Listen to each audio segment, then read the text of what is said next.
Olá, a paz do Senhor Jesus a todos vocês, principalmente para você que está assistindo essa aula gravada. Que bom ter você novamente aqui conosco no nosso curso de interpretação dos milagres de Jesus. Não é? Nós estamos estudando o ministério de Jesus. E o ministério de Jesus compõe pelo menos 3 grandes fatos que precisam ser estudados. Não é? Nós temos os milagres, nós temos as parábolas e nós temos também as mensagens, os sermões de Jesus. Nós já estudamos as parábolas, né? Para quem não cursou o curso de parábolas, ele já está disponível também, tá bom? Procura a nossa equipe depois. Para quem não fez o curso, né? Para quem fez o curso, é só assistir de novo. O acesso é vitalício, vocês têm acesso à plataforma por conta do e-mail, né? Fiquem à vontade para reassistir as aulas, vale muito a pena. Mas hoje nós iniciaremos o nosso novo curso, que é o curso de milagres, tá bom? Deixa eu apresentar para vocês a temática central da nossa aula, né? Os milagres de Jesus, entendendo o propósito dos milagres no ministério de Jesus. Eu vou me apresentar para você, porque nessa turma tem alguns novos alunos, né? Eu me chamo Jonatas Zeder, pela misericórdia de Deus, cooperamos como presbítero nas Assembleias de Deus aqui no estado de Pernambuco, e também na ESTEADEB. A ESTEADEB é a Escola de Teologia das Assembleias de Deus aqui no estado de Pernambuco, embora a ESTEADEB seja uma instituição que abrange quase todo o Nordeste e Norte do nosso país. É uma instituição fundada pelo querido pastor missionário Eurico Bergsten, né, que já está com o Senhor. Tá? Então, eu me chamo Jonatas, pela misericórdia de Deus, cooperamos como presbítero, também trabalhamos como professor dessa instituição que falei. Possuímos mestrado em teologia e algumas especializações, né? Ciência da religião, filosofia, docência do ensino superior, além do bacharelado em teologia e a licenciatura em história. E queria poder usar um pouquinho do que eu tenho aprendido no dia a dia para abençoar a sua vida e também o seu ministério. A nossa aula tem um objetivo, né? Todas as aulas elas terão um objetivo central. E o objetivo central é aquilo que vai me fazer traçar toda a rota do que a gente vai estudar. Tá? O objetivo central desta aula será fazer você entender o real sentido e significado da palavra milagre nas Escrituras, observando que ela é, na realidade, uma forma de Deus restaurar a ordem do caos causada pelo pecado. Não se preocupe, esse assunto vai ser bem dirimido, a gente vai conversar bastante sobre isso. Não fique preocupado, você vai entender bem o que é isso, tá? Leitura de hoje, João capítulo 9, versos de 1 a 11. Então agora eu gostaria de pedir a todos para que peguem suas Bíblias, não é? Para quem já está acostumado nas nossas aulas, você precisa de 3 coisas ao menos. Você precisa da sua Bíblia, uma caneta e papel, tá bom? Então vamos todos abrir nossas Bíblias no Evangelho de Jesus conforme escreveu o evangelista João. E nós vamos ler o capítulo de número 9. João, capítulo de número 9. Espero que todo mundo esteja com sua Bíblia, até porque não faz sentido estudar a Bíblia sem a Bíblia. Você que está assistindo a aula gravada, pausa a aula, vai pegar a Bíblia para que você possa também estar lendo. Mas vamos botar aqui na tela, mas leia. É importante você estar com sua Bíblia, porque você pode fazer anotações, não é? E eu queria também dizer que a minha leitura sempre é feita, pelo menos nos estudos que temos aqui, na NVT, Nova Versão Transformadora, tá? É por isso que ela é um pouquinho diferente da tradução que você vai ter aí. Nós vamos ler em João, capítulo 9, do primeiro versículo ao versículo 11. Diz assim a palavra de Deus. Enquanto caminhavam, Jesus viu um homem cego de nascença. Seus discípulos perguntaram: Rabi, por que este homem nasceu cego? Foi por causa dos seus próprios pecados ou dos pecados de seus pais? Jesus respondeu: nenhuma coisa nem outra. Isso aconteceu para que o poder de Deus se manifestasse nele. Devemos cumprir logo as tarefas que nos foram dadas por aquele que me enviou. A noite se aproxima, quando ninguém pode trabalhar. Mas enquanto estou aqui no mundo, eu sou a luz do mundo. Depois de dizer isso, cuspiu no chão, misturou a terra com saliva e aplicou-a nos olhos do cego. Em seguida, disse: vá lavar-se no tanque de Siloé, que significa enviado. O homem foi, lavou-se e voltou enxergando. Seus vizinhos e outros que o conheciam como mendigo começaram a perguntar: não é este o homem que costumava ficar sentado pedindo esmolas? Alguns diziam que sim, e outros diziam: não, apenas se parece com ele. O mendigo, porém, insistia: sim, sou eu mesmo. Quem curou você? Perguntaram eles. O que aconteceu? Ele respondeu: o homem chamado Jesus misturou terra com saliva, colocou-a em meus olhos e disse: vá lavar-se no tanque de Siloé. Eu fui, me lavei e agora posso ver. Amém. Querido Deus, durante a próxima hora estaremos meditando na sua palavra. Eu não sei, Senhor, como tem sido o dia do teu filho e da tua filha que está assistindo a esta aula, mas eu queria muito que o Senhor se manifestasse através dela para trazer edificação, consolo e conforto para as nossas almas. Nos ajuda, Senhor. Abre a nossa mente e o nosso entendimento. Em nome de Jesus. Amém. Muito bem, queridos. Muito bem. A própria leitura do texto já deixa a gente feliz, não é? Mas antes de explicar todo o texto, antes de fazer a explicação do assunto, a gente precisa tratar de outros pormenores, tá bom? Estou muito feliz porque nós já temos dos quase 90 alunos, 55 assistindo ao vivo. Isso é muito bom. Então, quero agradecer a todos que já estão aqui comigo. Feita a leitura, vamos embora. Esse senhor que vocês estão vendo aí é uma das maiores autoridades que a igreja teve entre o século XI e XII. É o famoso Tomás de Aquino.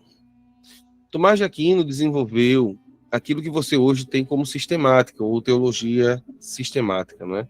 É quando você organiza por temas os assuntos da Bíblia. E ele tem um livro muito famoso, não é? O livro mais denso do Tomás de Aquino é o famoso, ou a famosa Suma Teológica. É uma obra que todo teólogo um dia vai precisar ler, mas não é uma obra fácil de ler, tá? A leitura é uma leitura complexa e o valor da obra é muito caro, tá? Mas, em resumo, dentro do aspecto da Suma Teológica, ele tratando sobre o que é milagre, a gente pode resumir da seguinte maneira, milagres, no caso, para Tomás de Aquino. Milagre é algo superior, diferente ou contrário à natureza. Eu vou repetir isso aqui. Milagre é algo superior, diferente ou contrário à natureza. Tenha calma. Certamente a condição para a manifestação de um milagre reside na impossibilidade humana. É por esta razão que empregamos a palavra milagre, denotando algo extraordinário, impossível e, de certa forma, fantástico. Se foge ao domínio humano, assume uma natureza miraculosa e sobrenatural. Isso ainda é resumindo o que o Tomás de Aquino diz. Todas as possibilidades da criação estão ao serviço de Deus. Por isso, os milagres não contradizem, mas abrem de maneira dramática o poder sustentador e restaurador da palavra de Deus para a criação.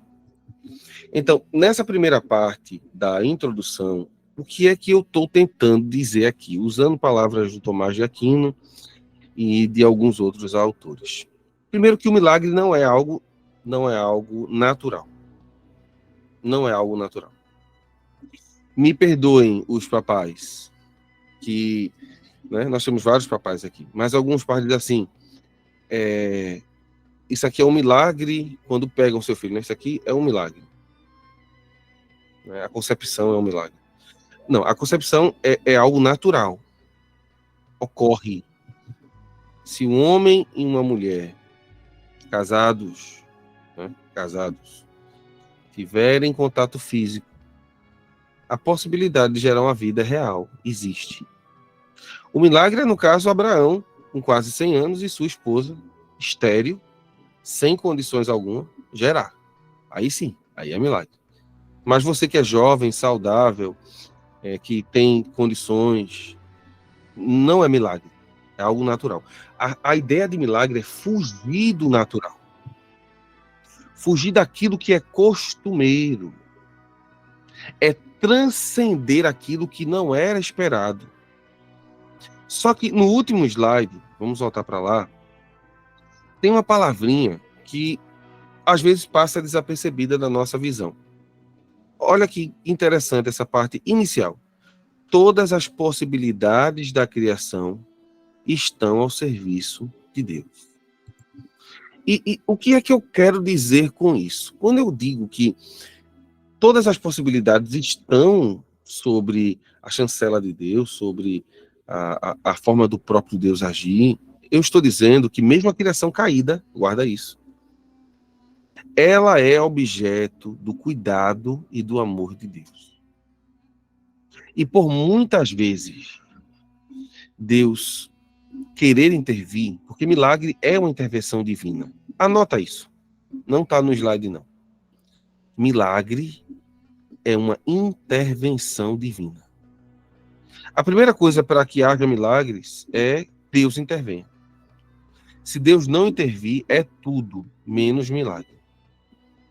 Por exemplo, Abraão e Agar tiveram contato físico e geraram Ismael. Foi milagre aquilo? Não. Não foi milagre. Foi uma atuação humana. Agora, você ter dois anciões, né? Vou usar o caso novamente deles. Dois anciões. E ela ser estéril. E além disso, ela já ter cessado o costume das mulheres, aí sim, houve uma intervenção divina. Como, por exemplo, lá no texto de primeiro livro de Samuel, quando a Bíblia vai dizer que Ana orou ao Senhor, Deus ouviu sua oração, Deus se lembrou dela, abriu a sua madre e ela teve filhos. Então, essa é a intervenção divina. Então, milagre é uma intervenção. É sempre quando Deus mexe no caos, na bagunça que nós criamos. Tá? Fica de olho nisso. Na bagunça que nós criamos, na bagunça que nós desenvolvemos. E aí Deus vem, coloca a mão e há uma mudança radical na história. Aquilo que vinha para nos destruir, para acabar com a gente, para desanimarmos, deixar a gente para baixo, é alterado por Deus. E essa alteração muda tudo. Isso é milagres. E o comentarista que eu estou usando, no final eu vou apresentar os livros, diz que todas as possibilidades da criação estão ao serviço de Deus. Então, para um homem que é cego, Deus pode dar vista a ele. Para alguém que nasceu coxo, Deus pode fazê-lo andar. Para aquele que tem problema de saúde, Deus pode intervir. Essa intervenção, no curso que aparentemente é natural, é chamada de milagre. E é uma intervenção que apenas Deus pode fazer. Nenhum ser humano tem condições de alterar a sua própria história. Nenhum ser humano tem condições de fazer um milagre. Eu espero que você tenha entendido. Tá? Então, Deus pode, porque embora a criação tenha caído, e isso aqui é muito importante ser ouvido. embora a criação tenha caído, Deus ainda é o mantenedor da história do homem. Anota também isso. Embora o ser humano tenha caído, Deus ainda é o mantenedor da história do homem. Vamos voltar para lá. Lembrando que a aula de hoje, pessoal, é uma aula mais conceitual. Nós vamos tratar aqui dos conceitos sobre milagres. Todas as possibilidades da criação estão ao serviço de Deus. Por isso, os milagres não contradizem, mas abrem de maneira dramática o poder sustentador, sustentador, e também restaurador da palavra de Deus para a criação. Então, sempre que houver um milagre, significa dizer que o Deus Criador está intervindo na história da sua criatura para que ela volte a ser aquilo que ele propôs ao criá-la. Vamos abrir mais esse debate. Deus, ele não criou o homem para que ele morresse. Deus não criou. Então, quando Jesus vai ao sepulcro, que é uma história que a gente vai estudar lá na frente, e diz assim, Lázaro, sai. Quando Jesus faz isso, Jesus pode. Porque ele, como doador da vida, criador da vida, ele tem condições de alterar aquilo que nós quebramos. Eu espero que isso tenha ficado bem nítido na sua mente. Deus tem poder e autoridade de mexer na história de qualquer um de nós e alterá-la para, através dela, ser glorificado. A gente vai ver isso melhor no andamento da nossa aula. Eu ainda estou apenas na introdução. A introdução hoje vai ser bem longa. Sendo Jesus Deus, conforme João 1:1, não é? No princípio era o verbo estava com Deus e o verbo era Deus. Está escrito lá em João 1:1. Ele estava no princípio com Deus. Verso 2. Todas as coisas foram feitas por ele, e sem ele, nada do que foi feito se fez.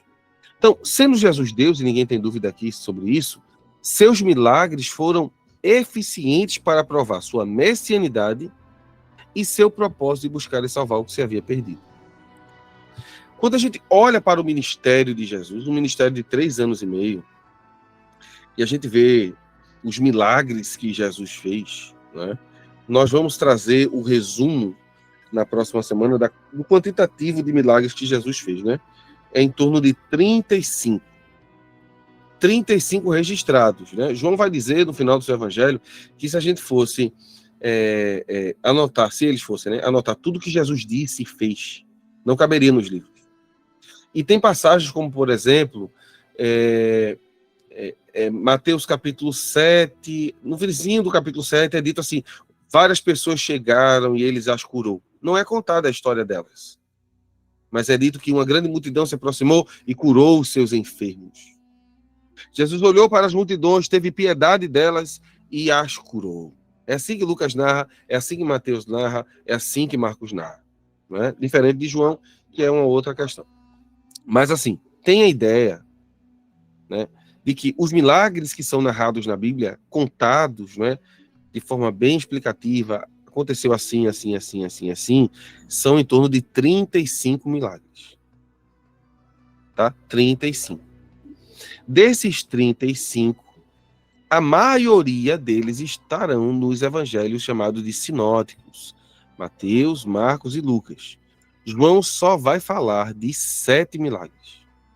Para ele, o número 7 é muito importante, a gente vai ver isso mais na frente. Tá? Mas o que é que eu quero apontar com isso? É que nunca na história bíblica, houve tantos milagres em uma fração tão pequena de tempo. Se a gente olhar a história da Bíblia, nós vamos ver milagres acontecendo no período de Moisés, né, o mar se abrir. Nós vamos ver no período de Abraão, Sara ter um filho. Mas observe, são milagres esporádicos. São intervenções, olha que lindo, são intervenções que Deus faz paulatinamente. Tá? Não é algo que acontece sempre. Você não tem alguém como Jesus no Antigo Testamento. Aí você pode dizer assim, mas e Eliseu e Elias? Minha gente, pelo amor de Deus, não se compara a Jesus. Não tem como. O ministério de Elias e Eliseu, embora sejam muito maior em tempo, né? A gente tem que ser sincero, o tempo que Elias e Eliseu ministraram foi superior ao de Jesus. Jesus teve pouco mais de 3 anos de ministério, mas não se compara a quantidade de milagres que Jesus fez em relação a ninguém do Antigo Testamento. Aí você tem, né, esses 2 grandes homens de Deus, Elias e Eliseu fazendo milagres, multiplicando pão, multiplicando azeite. Você tem Elias e Eliseu ressuscitando pessoas, né? São os únicos no Antigo Testamento a fazer isso. Mas depois dele, esses milagres diminuem. E aí volta a ser novamente esporádicos. Você não tem um tempo de milagres. Mas no ministério messiânico isso acontece. Isso a gente vai ver na aula seguinte, na próxima aula. Tá? Então, um dos motivos pelo qual existe essa enxurrada de milagres é porque está se cumprindo, e nós vamos ter tempo para ver isso na próxima aula, o texto de Isaías que diz: Deus estaria conosco. É a ideia do Emanuel. A gente vai ver isso com calma semana que vem. A ideia de que Deus estaria tão pertinho que sentiria a nossa dor. Os evangelistas vão chamar isso de sentiu de íntima compaixão. Então, respondendo à pergunta, por que tantos milagres no período de Jesus? Porque Jesus veio exatamente para isso. E isso confirma que ele realmente é o Messias.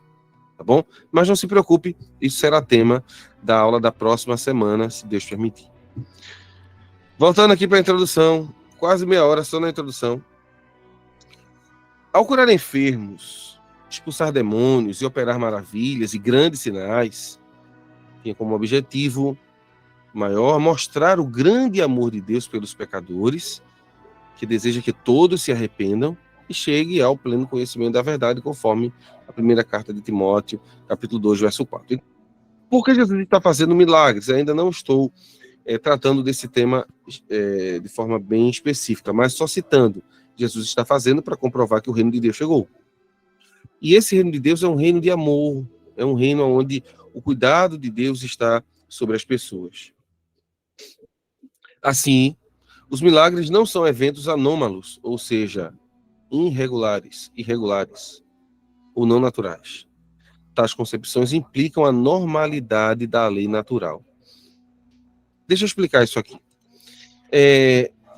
Todos nós sabemos que a lei natural não está normal. Quando a gente vê alguém morrer, como é que a gente fica? A gente fica mal. Principalmente quando essa pessoa é conhecida ou quando é um jovem. Quando é uma criança, choca muito, né? Alguém saiu com seu carro e um bandido tirou sua vida. As pessoas, meu Deus, como pode? Isso quer dizer que as coisas não estão normais. As coisas não estão normais. E o que é um milagre? O milagre é mexer nisso aqui, na anormalidade. Uma pessoa que contraiu uma enfermidade, uma bactéria, uma doença, e está a ponto de perder uma parte do corpo, está morrendo. Quando há uma intervenção nisso, e essa pessoa passa a ter vida, e essa vida, uma vida sem o problema anterior, a gente diz que é cura, né? Mas o nome disso é milagre. Porque o curso normal da humanidade caída é a morte. Romanos 5. O salário do pecado é a morte. Mas aí vem Deus e mexe nisso. Eu vou citar a história do profeta Isaías e o rei Ezequias. Tanto no livro dos Reis, você encontra isso, no segundo livro dos Reis, como no próprio livro de Isaías. O rei Ezequias era um grande homem de Deus. Homem santo. Em um dado momento da sua vida, ele adoeceu e caiu de cama. E ele pediu para que o profeta Isaías fosse lá para orar por ele, para que Deus repreendesse a enfermidade.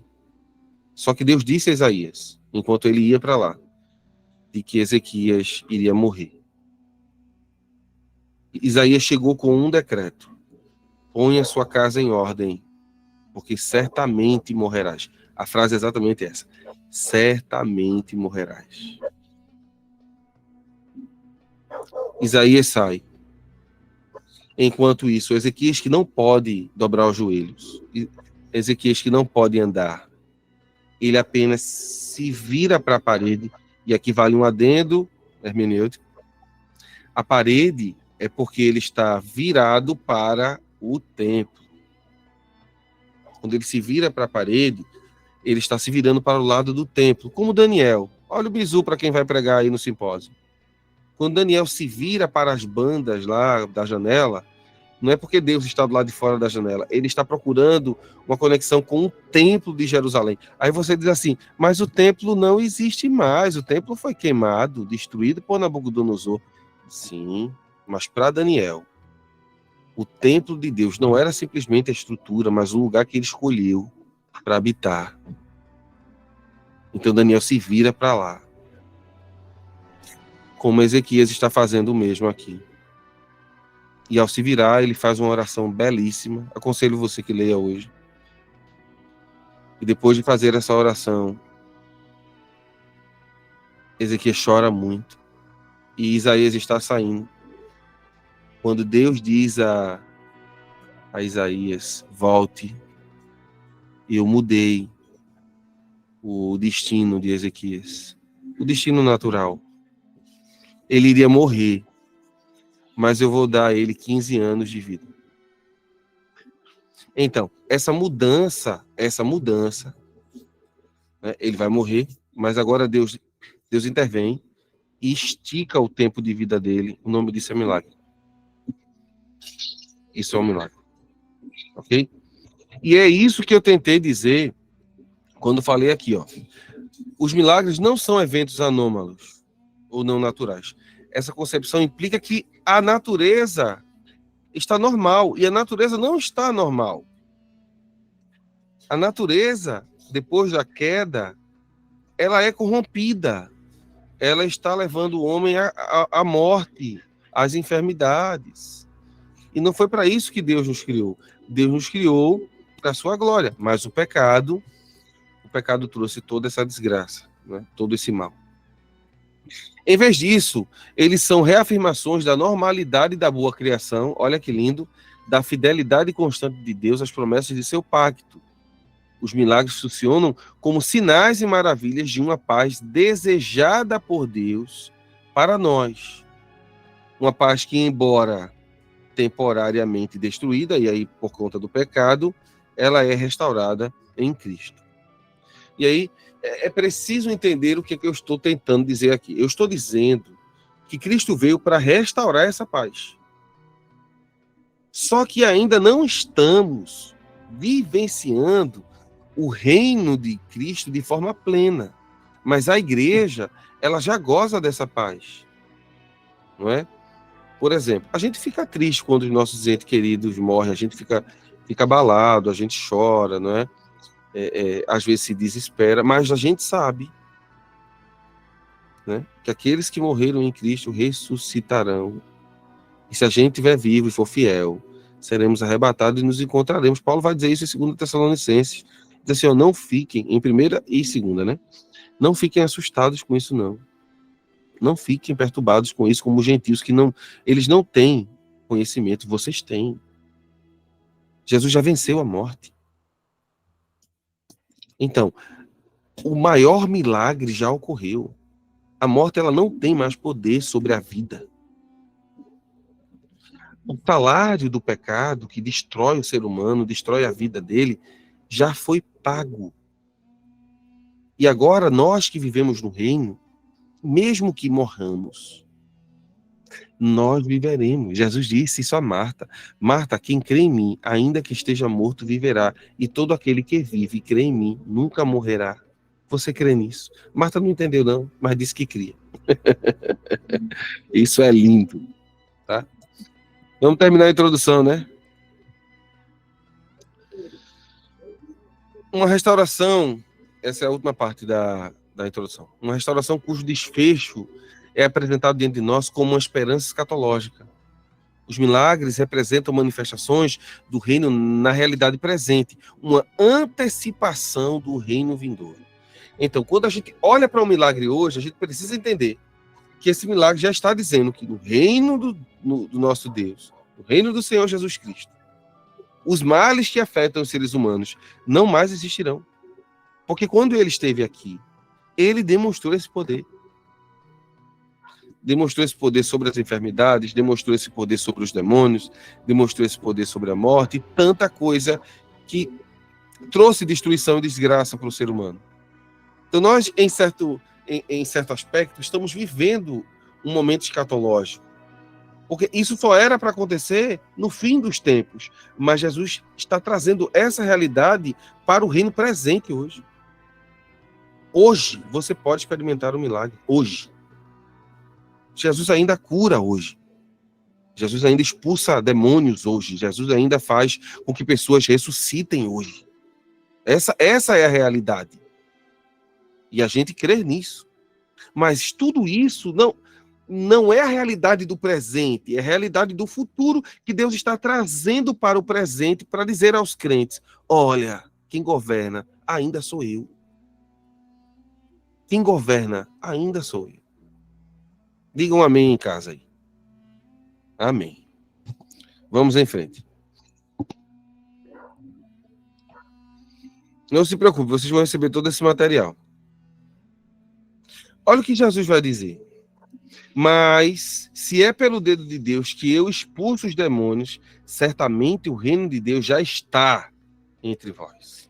Isso aqui é um questionamento, né, dos fariseus, saduceus, os perturbados, que não gostavam muito de ver Jesus fazer os sinais e maravilhas e prodígios. E aqui, Jesus está dizendo: olha, eu não faço isso com o poder do diabo, não, eu faço isso com o poder de Deus.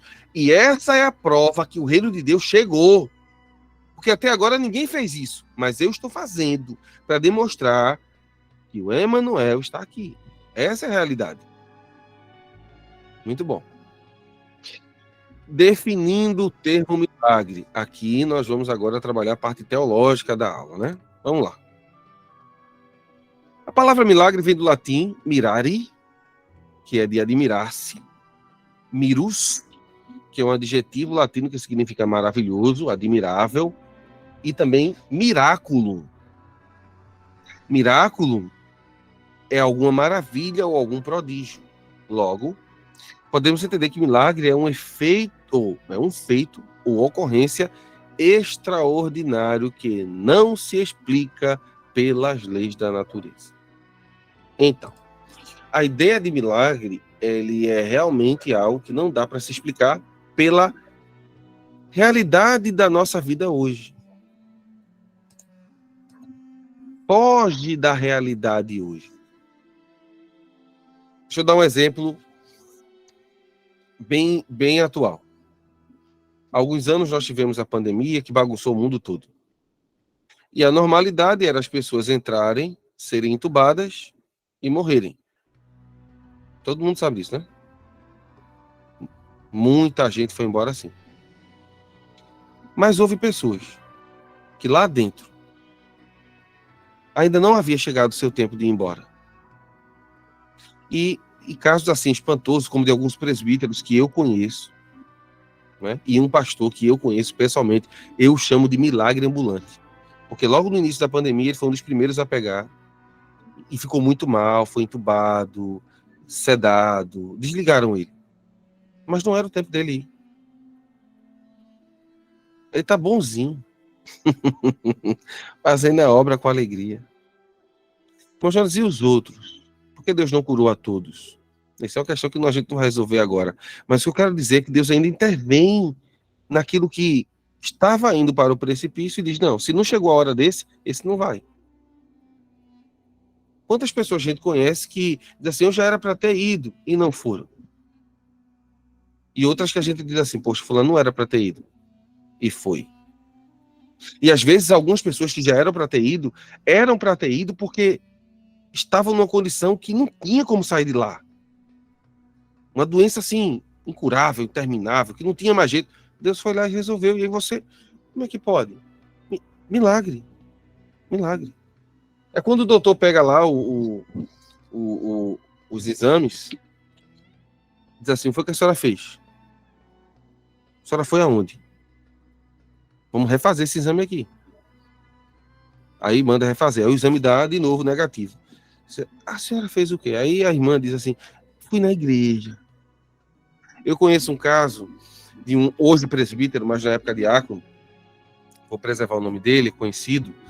Ele estava pregando numa das nossas congregações e Deus usou uma irmã. No final, quando terminou, ele desceu, a irmã foi até ele e disse assim, meu filho, Deus mandou você ir ao médico porque você tem um câncer nessa garganta. E Deus quer que você tire logo para não ter prejuízo. Isso ela disse numa terça. Na quarta ele foi no médico. Ele disse, doutor, eu tô com câncer na garganta. E eu vim aqui para o senhor analisar e a gente tirar. Aí o médico foi, fez o exame e encontrou. Pequenininho ainda. O médico disse, o senhor veio de que hospital? Ele disse, eu vim da igreja. Eu estava no culto ontem. Deus usou uma irmã. Queridos, Deus ainda intervém. E eu queria dizer isso com muita fé hoje. Não minha, mas na palavra. Nós servimos a um Deus que faz isso. E é tão triste ver pessoas que não conseguem mais crer no mover de Deus. Você pode desacreditar nos homens, você pode desacreditar nas pessoas, mas não permita que isso chegue ao nível de você não crer no poder de Deus. Porque, irmãos, se nós deixarmos de crer que Deus intervém, essa vida não faz mais sentido. Não faz. Essa vida aqui só tem sentido porque eu creio num Deus que ainda intervém.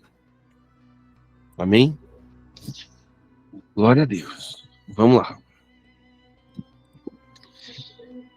A definição do Vine é a seguinte. No dicionário exegético Vine encontramos as palavras dunamis, que você conhece muito, né? E semeion. Eu vou trabalhar melhor semeion já já. As duas traduções de dunamis e semeion é milagres. E dunamis é poder, habilidade. Habilidade, no caso, habilidade inerente. Milagres, maravilhas.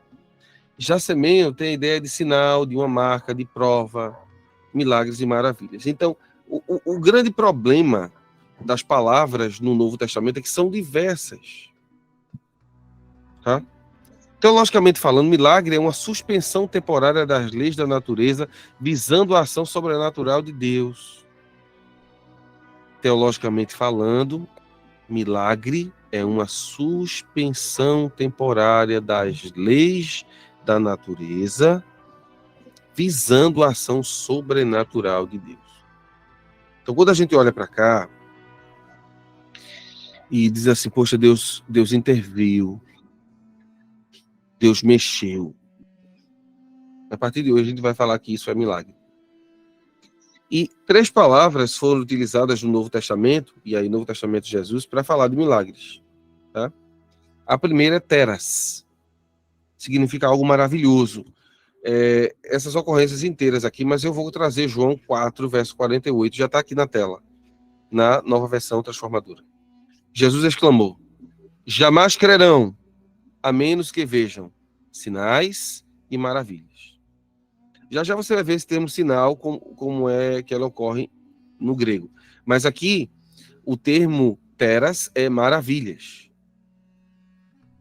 Todos os textos que eu coloquei aqui, aparece a palavra maravilhas. Então, maravilhas aqui é a intervenção de Deus, aquilo que nós chamamos de milagres. Uma outra palavrinha que vai aparecer diversas vezes também no Novo Testamento é dunamis, como eu já falei. E a ideia aqui realmente é de poder, né? É a ideia de mudança. Veja o que é dito. E não nos deixes cair em tentação, mas livre do mal, pois teu é o reino, o poder e a glória. Então, para muita gente que pensa que dunamis é só é dinamite, né? Dinamismo, é unção do Espírito Santo. Não. Dunamus, a ideia de dunamus é um poder que altera a realidade presente na qual o ser humano está por conta do pecado. O pecado veio, o pecado deturpou a vontade de Deus, mas Deus tem poder sobre o pecado. E essa mudança se dá com a palavrinha dunamus. Vamos mais em frente. Professor, eu queria ver... Tem paciência, crente. A gente está começando a construir um conceito. Eu queria ver fogo, calma aí. A gente vai ver primeiro as palavras. Semeion. Este termo tem o sentido de sinal, ou algo da natureza extraordinária. Aparece por 73 vezes no Novo Testamento. Entre elas, esse texto que eu coloquei aí, mas eu trouxe o texto de João 2:11, também na NVT. Esse sinal, olha aí, Semeion, em Caná da Galileia, foi o primeiro milagre que Jesus fez. Observe que sinal, e lá na frente tem a palavra milagre. Tá? Então, esse sinal, Semeion, que é algo extraordinário, ocorreu em Caná da Galileia, e com isso ele manifestou sua glória e seus discípulos creram nele. Então, deixa eu olhar para vocês. As palavras que são utilizadas para falar sobre milagres na Bíblia são diversas. E é por isso que você encontra sinal, é por isso que você encontra milagres, é por isso que você encontra maravilhas, por isso que você encontra poder. Quem deu poder a este homem contra os demônios? Ali é milagre também. A ideia é uma intervenção divina no curso natural. Deus foi lá e mexeu. Vamos em frente. Que já estamos chegando no final do horário, mas não da aula, que estou cheio de coisa aqui. Elas também podem aparecer juntas ao mesmo tempo. Veja esse texto de Atos 2:22.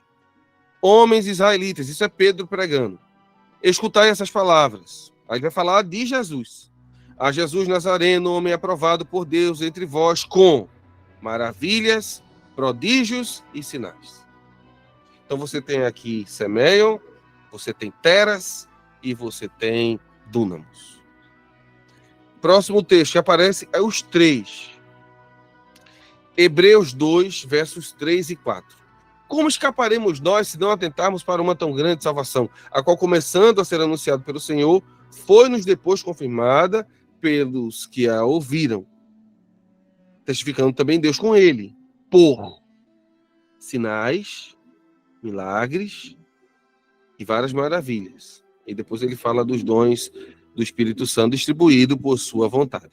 Então observe que a quantidade de palavras para falar sobre a intervenção de Deus, que nós chamamos de milagres, são muitas. Então, a partir de hoje, se você estiver lendo o Evangelho e encontrar assim, este sinal, aquilo ali é um milagre. Maravilha, aquilo é milagre. Jesus, pelo poder, fez, aquilo é milagre. É uma intervenção que Deus fez. Então, sinal é milagre, maravilha é milagre e poder é milagre. São sempre utilizados como intervenções da parte de Deus para alterar o curso natural da história humana. Vamos lá, que a gente tem uma história para contar ainda hoje. Nesse livrinho, Ministério e Milagres, do Lewis Smedes, é um autor americano, é uma obra extraordinária. Essa semana eu estava lendo algumas partes desse livro. Pena que não temos ainda em português. Não temos. O milagre não é um sinal, isso é na página 48 e 49. O milagre não é um sinal de que um Deus, normalmente ausente, se faz momentaneamente presente. Mas é um sinal de que Deus, por um momento e com um propósito especial, está transitando por caminhos que normalmente não transita. Isso é muito rico. Um sinal de que Deus, sempre presente em poder criador, está operando aqui e agora de uma maneira que não é familiar. Vamos tratar paulatinamente isso aqui. Primeiro, ele diz que um milagre não é um sinal de que um Deus normalmente ausente se faz momentaneamente presente. Então, tem gente que crê na ideia de deísmo. O que é o deísmo? Deus criou e foi embora. Mas, de vez em quando, ele volta. E quando ele volta, ele faz um milagre, faz um negócio e vai embora de novo. O livro diz que não. Não é isso. Não é um Deus ausente que aparece de vez em quando, mas é um sinal de que Deus, por um momento e com um propósito especial, porque os milagres são questões específicas e existe propósito para os milagres. Está transitando por caminhos que normalmente não transita. Então, por exemplo, alguém que está enfermo com enfermidade de morte, geralmente o caminho dela é tumba. Mas às vezes Deus intervém e a pessoa não vai para a tumba. O caminho é alterado. Alguém está passando por uma crise financeira, não tem condições de trabalho, e aí do nada Deus faz o telefone tocar, faz alguém lembrar. Nem o currículo você botou, Mas alguém foi tocado e disse assim: rapaz, tem lá na igreja uma pessoa desempregada. Quem é fulano? Ele tem condições de te ajudar aqui. Me dá o telefone dele e você não está nem esperando. Né? Eu me lembro, é quase impossível a gente tratar desses temas e não contar a história própria.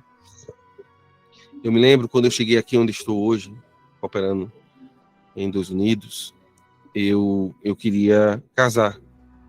E eu era professor de música na época, ganhava muito mal. E eu fui trabalhar no supermercado, não deu muito certo, eu fiquei doente. E fiquei desempregado. E eu, como vocês sabem, a maioria, eu era músico. Então eu tive a oportunidade fui chamado para tocar 3 dias com o pessoal e ia ganhar um dinheiro muito bom. Algo equivalente a um salário mínimo e meio atual hoje. Cada noite, meio salário mínimo. Então daria um salário mínimo e meio. Faça os cálculos aí em casa. Só que nesse período também era a festa do coral aqui. E eu estava desempregado. E aí eu peguei essa questão e levei ao meu pai. Eu queria tocar por conta do dinheiro. Ele disse que não, porque Deus não tinha me chamado para isso. E aí fui conversar com a minha namorada, que hoje é minha esposa. E disse a ela: Raquel, Deus me deu essa... Veja, bota até Deus no meu, né? Deus me deu essa oportunidade aqui. 3 dias, Raquel. Vou ganhar um dinheiro bom. Vai ser bênção. Aí ela disse a mesma coisa que o meu pai, sem ter falado com ele. Isso não é de Deus não, Jonatas. E eu não fui tocar. E em vez de tocar no dia do evento, porque o evento era daqui a 2 semanas, no caso, a gente estava saindo para o evento, em 2 semanas, eu não fui para o evento e fui tocar na festa do coral aqui da congregação. E na hora da mensagem, Deus usou o pregador, que eu nem lembro quem foi, e ele apontou assim para onde eu estava e disse assim: essa semana, Deus fará o seu telefone tocar, apontando assim mesmo. E eu peguei assim, ó, as 2 mãos, é para mim. Seu telefone vai tocar e Deus vai abrir uma porta porque você honrou o nome dele. Isso foi no domingo. Na segunda, eu fui acordado, 8 e pouca da manhã, com o telefone tocando. Era um empresário. Veja que coisa absurda. Era um empresário. Perguntando: você é Jonatas? Eu disse: sim.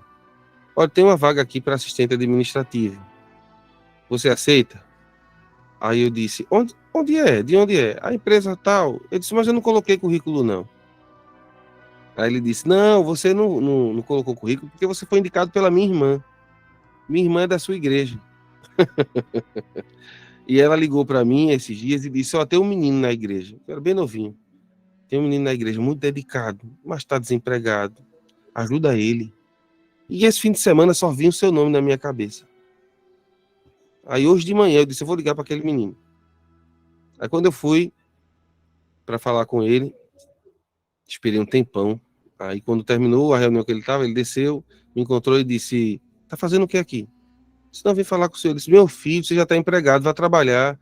Eu disse, mas não fiz exame admissional, não. Como não fez? Eu já mandei fazer. Se eu pensei que era uma entrevista. Entrevista não, meu filho, emprego é seu.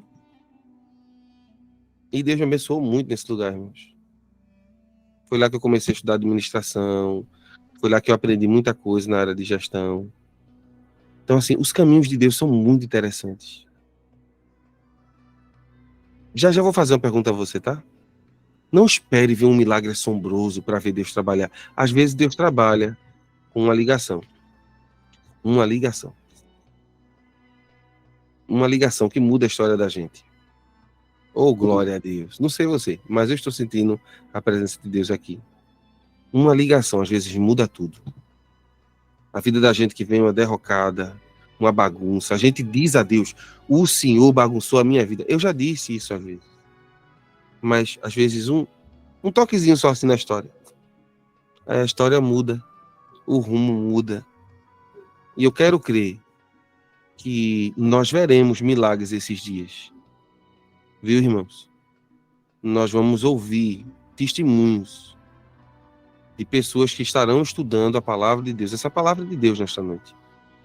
E quando nós concluirmos isso aqui, nós vamos ouvir agradecimento. Eu creio nisso. A gente não estuda por estudar. A gente estuda para ver o poder de Deus se manifestar. Vamos lá. Quais os propósitos dos milagres? Não é quais os propósitos. Isso eu vou abranger melhor nas aulas que vêm. Mas precisávamos saber disso. Primeiro, conduzir os homens à fé em Cristo. João 2,11 diz assim, Jesus principiou assim os seus sinais em Caná da Galileia e manifestou a sua glória e seus discípulos creram nele. Então, o milagre é uma forma das pessoas crerem. Não é? Os milagres é uma maneira pela qual Deus faz com que as pessoas possam crer que ele ainda é Deus. Segundo, para que as pessoas glorifiquem a Deus. João 11,40 diz, disse-lhe Jesus, não te hei dito que se creres verás a glória de Deus? Isso é Jesus dizendo a Marta. Marta, eu já lhe disse que se você crer, você vai dar glória a Deus já. E é o que acontece, não é? Lázaro ressuscita e todo mundo dá glória a Deus. E por fim, solucionar um problema ou causa impossível. Eu coloquei aqui o mar vermelho sendo aberto, porque talvez seja um dos milagres mais absurdos da Bíblia, né? No Antigo Testamento. Deus soprar um vento, paredes de gelo ficarem lá intactas, o povo atravessar, cerca de 2 milhões de pessoas atravessar, e quando chega do outro lado, as paredes se rompem e os soldados e Faraó morrem afogados. Isso está em Êxodo 14. É um milagre absurdo, né? Fora os 10 sinais que Deus deixou no Egito, né?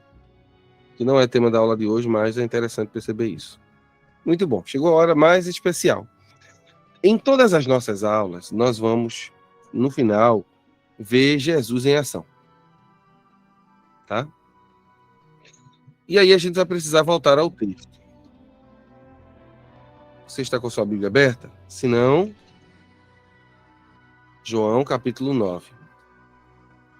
Nós vamos ler os versículos 1, 2, depois nós vamos pular para o versículo 6. Enquanto caminhava, Jesus viu um homem cego de nascença. Seus discípulos perguntaram, Rabi, por que este homem nasceu cego? Foi por causa dos seus próprios pecados ou dos pecados de seus pais? Verso 6. Depois de dizer isso, Jesus cuspiu no chão, misturou a terra com saliva e aplicou-a nos olhos do cego. Em seguida disse, vai lavar-se no tanque de Siloé, que significa um enviado. O homem foi, lavou-se e voltou enxergando. Até aqui.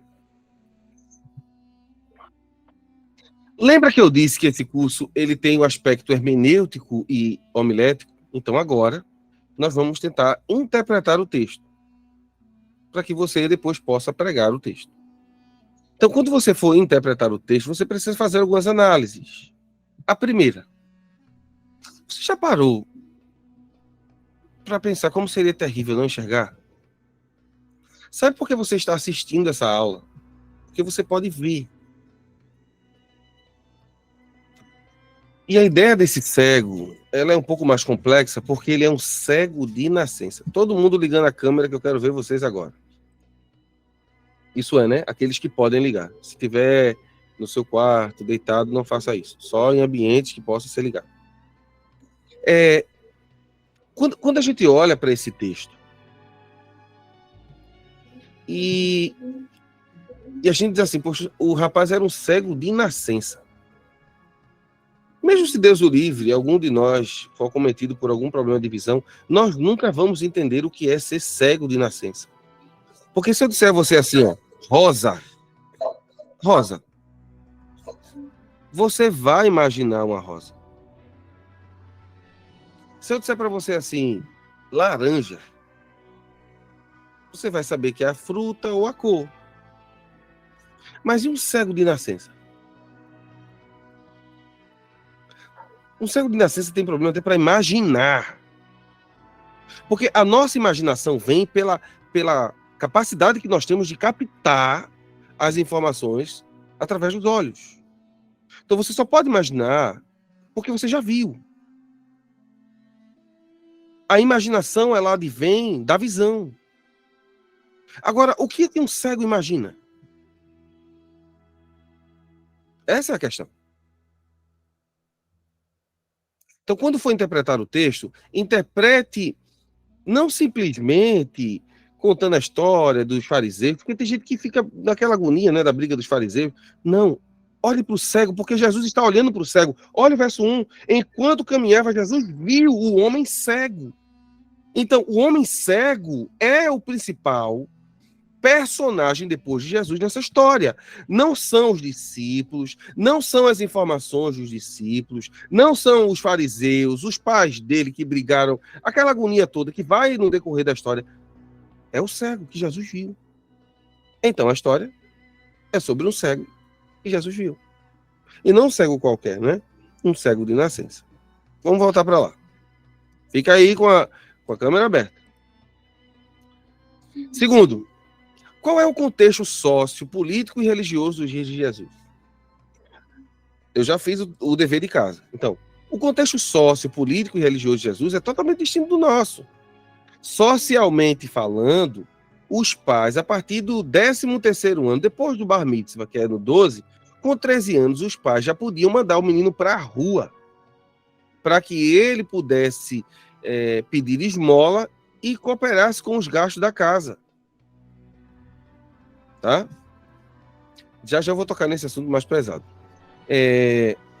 Então, socialmente, questão política, não existe ajuda do governo para quem tem esse tipo de deficiência. Não tem. Cegos não se aposentam no dia de Jesus. Eles vivem do que sobra dos outros. E a religião? A religião diz que ele é um pecador, é pior ainda.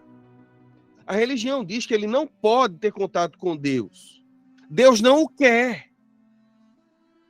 E que ele está assim por conta de pecados, seja dele, seja dos pais, alguma coisa, né? Eu estava fazendo análise histórico-religiosa disso aqui, e eu queria, pelo menos, mencionar 3 aqui, né? Se fosse um grego, o que é que o grego diria? Isso aqui é um pecado que ele cometeu na vida anterior. Porque para o grego, né, e para os orientais, existe a ideia de reencarnação. Então ele cometeu esse pecado da vida anterior, por isso que ele é cego hoje. Se fosse para um judeu, não, ele está assim porque ou ele cometeria algo muito grave, ou seus pais cometeram algo grave. E é o caso dos discípulos. Os discípulos já dizem, Senhor, quem foi que pecou? Alguém teve que pecar para acontecer isso. Para os discípulos, cegueira, qualquer tipo de enfermidade que tira as pessoas da comunidade, não deixam que elas se aproximem de Deus, é punição. Deus está punindo. Deus está com raiva. Deus está vingador, Deus quer destruir, por isso esse homem nasceu do jeito que nasceu. Mas o que diria Jesus? Jesus disse assim, verso de número 3, nenhuma coisa nem outra. Isso é muito lindo. Na versão que vocês têm, corrigida assim, nem ele pecou, nem seus pais. Na que eu estou lendo, diz assim, nem uma coisa, nem outra. Isso aconteceu para que o poder de Deus se manifeste nele. E aqui eu tenho que ter um cuidado, né? Porque se eu for ao extremo, eu vou dizer que ele já nasceu cego para a glória de Deus. Né? Mas a gente sabe que a cegueira, como um problema advindo do pecado, Deus não fez o homem para ser cego. Ela não pode ser algo que Deus vai usar para a glória dele. Deus não usaria algo do pecado para ser glorificado, mas Deus se utilizará da nossa fraqueza e do nosso momento para ser glorificado. Ok? Então, se alguém já pregou dizendo assim, meus irmãos, ele está cego, mas ele nasceu assim, Deus já predestinou ele para ser cego. Deus não predestina ninguém para ser cego. Deus não predestina ninguém para isso ou para aquilo. Os homens colhem o pecado que o nosso querido pai Adão cometeu lá atrás. Então, se você diz aí no seu sermão, ele nasceu assim, porque Deus determinou, Deus não determinou. Deus não determinou. Tá? E eu gosto muito de Jesus, porque Jesus não dá ouvidos às teorias, né? Tá, todas as teorias estão erradas. Qual é a teoria certa? Não tem teoria certa. Ele está assim, mas vai mudar. A vida dele vai mudar agora. Então, analisando o texto de forma hermenêutica, você precisa entender o que é que a religião dizia, o que é que o contexto político diz e o contexto social. Você deve se perguntar, por que um jovem com pais vivos tornou-se um mendigo? Nunca se perguntaram isso, não. Como é que os pais deles vão aparecer daqui a pouco na história? Estão vivos ainda. E o cara é mendigo. É porque até os pais o abandonaram. Se assuste não. Eu sei que é pesado. Seus pais, os pais do rapaz, o abandonaram porque viam nele uma maldição. E o não queria por perto.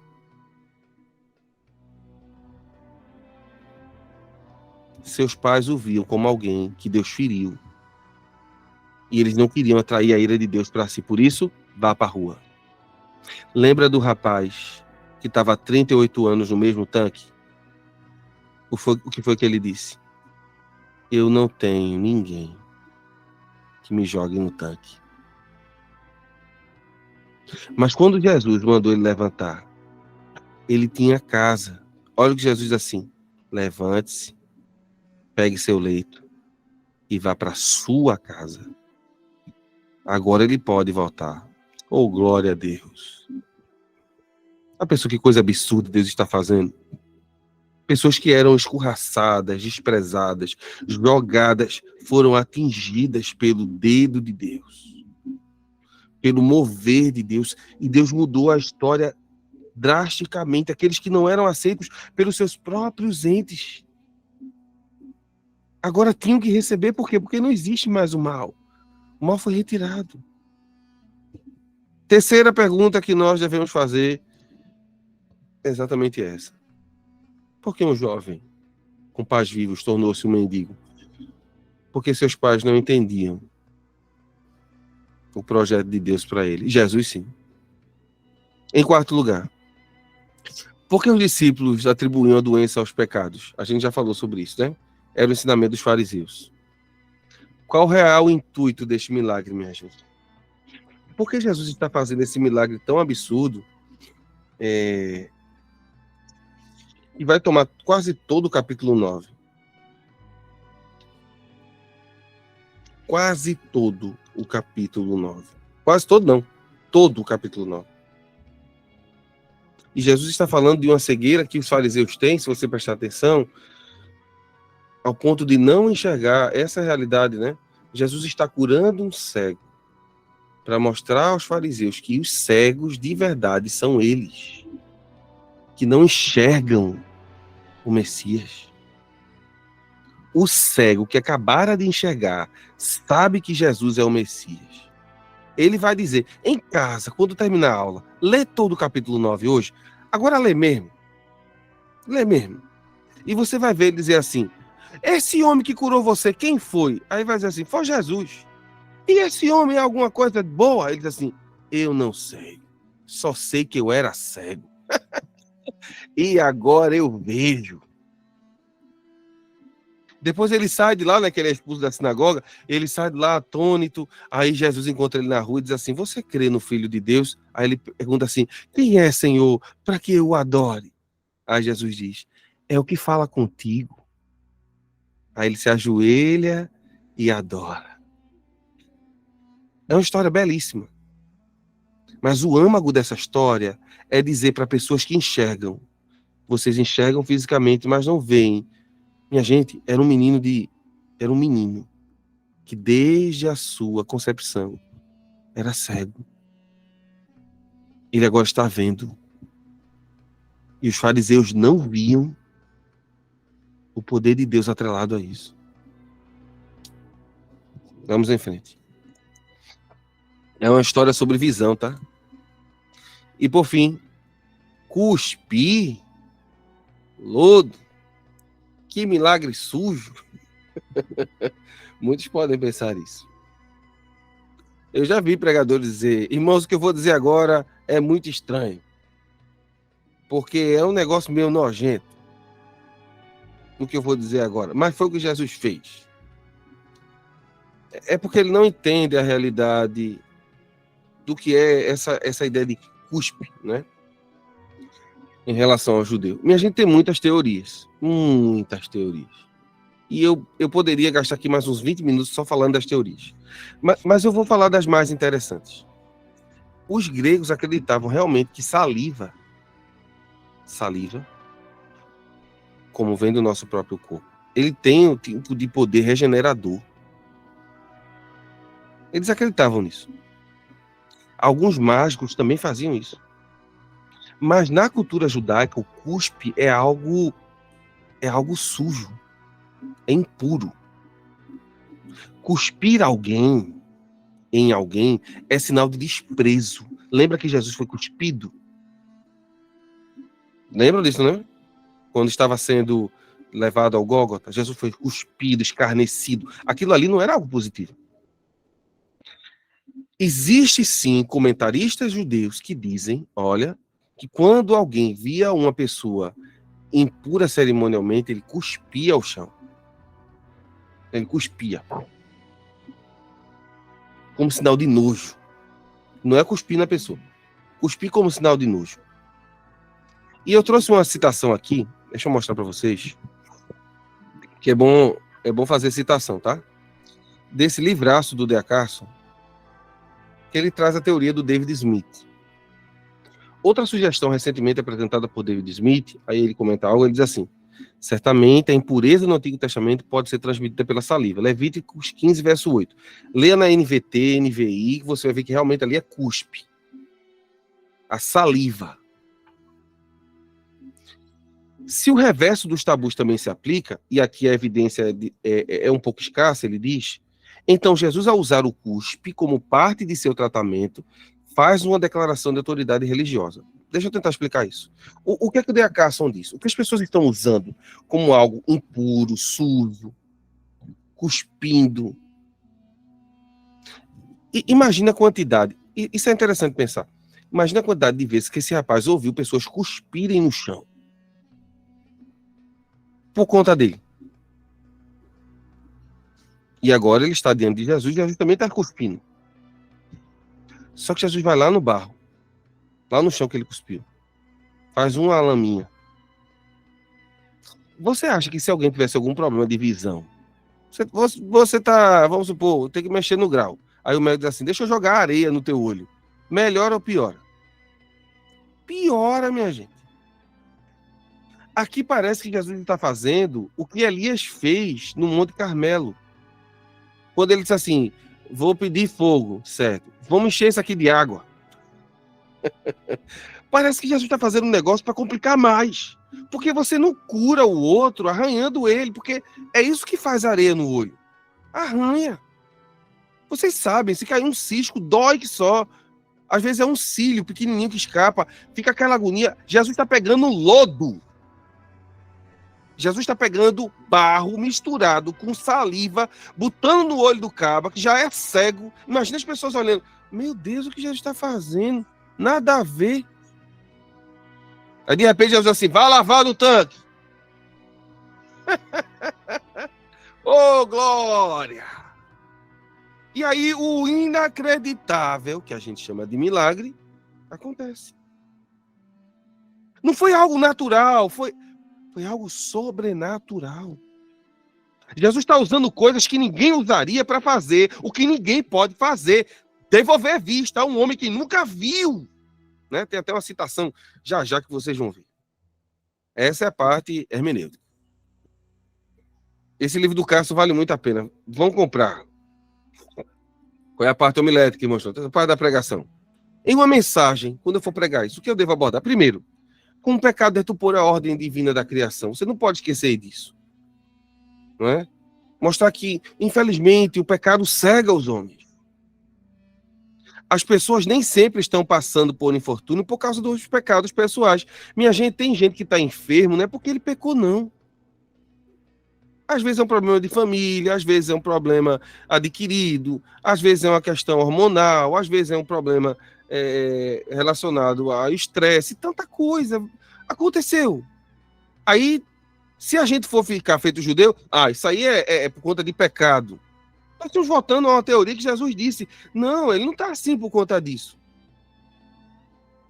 E se tiver alguém aqui enfermo hoje, me ouvindo, que ouviu essa palavra, né?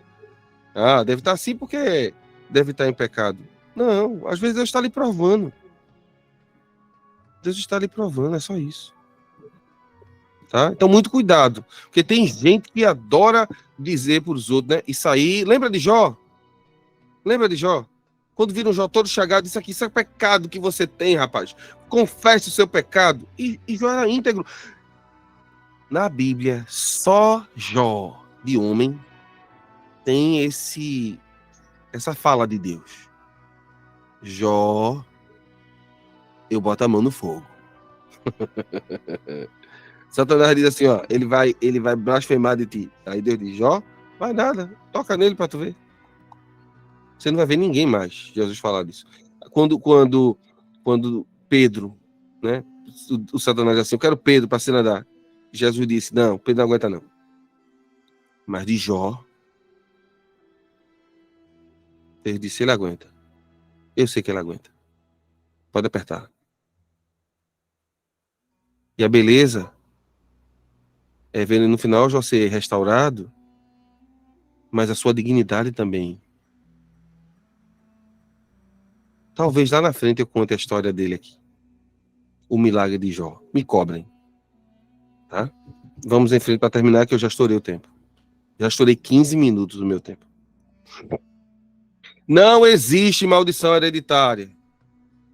Esse pecado é por conta do pai. Não existe isso. Cada um vai pagar o seu. Ok? Jesus pode mudar qualquer estrago do pecado. Pode. Jesus pode mudar qualquer estrago que o pecado fez. Nossas maiores dores podem tornar-se uma forma de Deus ser glorificado. Eu queria que você entendesse isso hoje. Talvez essa dor que você sinta seja algo que Deus vai ser glorificado lá na frente. Tenha paciência. O Hernandes Dias Lopes traz duas citações, um dos teólogos que eu gosto muito, né, William Barclay e o Larry Richards, na página de número 263 e 264 do seu comentário de João. Ele diz assim, Larry Richards diz que Jesus concedeu visão a um homem que nascera cego. Não foi a restauração da visão perdida, foi um ato de criação. Criar algo que não existia. É por isso que João conta essa história, porque Jesus está fazendo o trabalho de criador, algo que só Deus faz. William Barclay completa, explica que a saliva era muito comum no mundo antigo como um recurso terapêutico, mas nunca saliva com areia. Saliva com areia, não. Oh, glória. Só Jesus para fazer esse negócio, né? Eu termino. A reflexão que eu postei hoje para vocês. Em breve, você não será mais lembrado por sua deficiência, sua cegueira, seu problema. Deus transformará seu estado de caos em um novo momento. E você só poderá dizer: foi Jesus. Por que eu estou dizendo isso? Porque algumas pessoas, depois que viram ele bem, tem gente assim, né? Fulano tá bem. Como assim? Ele não era amaldiçoado. Aleluia. Aleluia. Fulano tá bem. Será que é ele mesmo? Aí foram perguntar a ele: é você que ficava ali mendigando e não enxergava nada? Aí o pessoal dizia: não, rapaz, não tá vendo que não é ele. Aí outros diziam: parece com ele. Aí ele dizia: não, sou eu. Sou eu. Era eu mesmo. Mas tu tá vendo? Como é que pode? Jesus. O homem que era conhecido como cego, agora é reconhecido como alguém que foi tocado por Jesus. E eu quero ministrar uma palavra de Deus para nós hoje. Que Deus toque em áreas da sua vida que pessoas dizem que você é. Você é isso. E aí, pejorativa você. Mas eu libero uma palavra da parte de Deus nesta noite. Você será aquilo que Deus fará através dessa sua dor. Você não será chamado mais de cego, mas de alguém que foi tocado e visitado por Jesus. Creia nessa palavra hoje. O assunto que nós vamos trabalhar é muito sensível. Nós vamos passar aqui 6 semanas falando de milagres. E, em nome de Jesus, eu creio que coisas vão mudar. E nós vamos agradecer. Eu vou repetir a frase, para a gente terminar a nossa aula. Em breve você não será mais lembrado por sua deficiência, sua cegueira, seu problema. Deus transformará seu estado de caos em um novo momento. E você só poderá dizer: foi Jesus. Foi isso que ele disse. Quem foi que fez isso? Foi Jesus que fez. O milagre não indica apenas a manifestação temporária de um Deus distante, mas se revela que por um momento e com um propósito especial, Deus está percorrendo trilhas fora de seu curso habitual. É um indício de que Deus, sempre presente, como Criador poderoso, está agindo aqui e agora de maneira pouco convencional.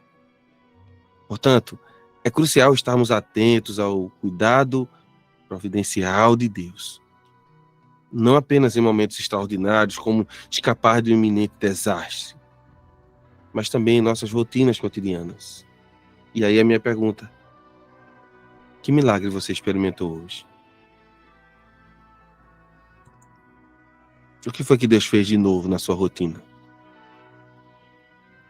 Talvez o novo tenha sido essa aula. Sua fé aquecida. Uma palavra que alguém mandou para você. Glória a Deus. Deus não trabalha só no extraordinário, assombroso. Não, Deus também trabalha de forma suave, como uma brisa. Passe a enxergar os milagres. Senhor, te louvamos por essa aula. Obrigado pela vida de cada filho teu que teve a oportunidade de assistir ao vivo, e os meus irmãos que estão assistindo essa aula gravada. Abençoe eles. Que eles sintam o que nós estamos sentindo aqui agora. Que a sua presença, Senhor, motivadora, esteja entre nós nesta noite e na vida daquele que está assistindo. Traz à tona a tua vontade. Mexe de novo, Senhor, na nossa história, para que a gente glorifique o teu nome. Usa a nossa vida como plataforma pela qual teu nome será glorificado. Faz assim, Jesus. Faz assim. Que o teu reino venha através de nós. Mostra a esse mundo o teu reino. Usa-nos. Em nome de Jesus. Amém.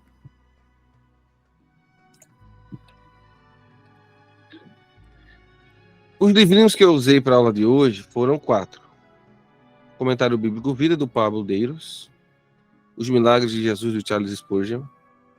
Comentário de João de Da Carson e o comentário de João do Hernandes Dias Lopes. Semana que vem, nós vamos falar por que Jesus fazia milagres. E eu vou trazer aqui os 35 que ele fez. Claro que a gente não vai comentar todo, mas nós estaremos estudando pelo menos um deles. Tá bom? Fica aqui o meu abraço a você que ficou até agora assistindo essa aula gravada. Deus abençoe você e sua vida. Esperamos você na próxima aula. Quem está ao vivo, fica mais um pouquinho. Eu tenho 7 minutos para responder 1 ou 2 perguntas, tá bom? Para quem está assistindo essa aula gravada, Deus abençoe você. Até a próxima, se Deus permitir.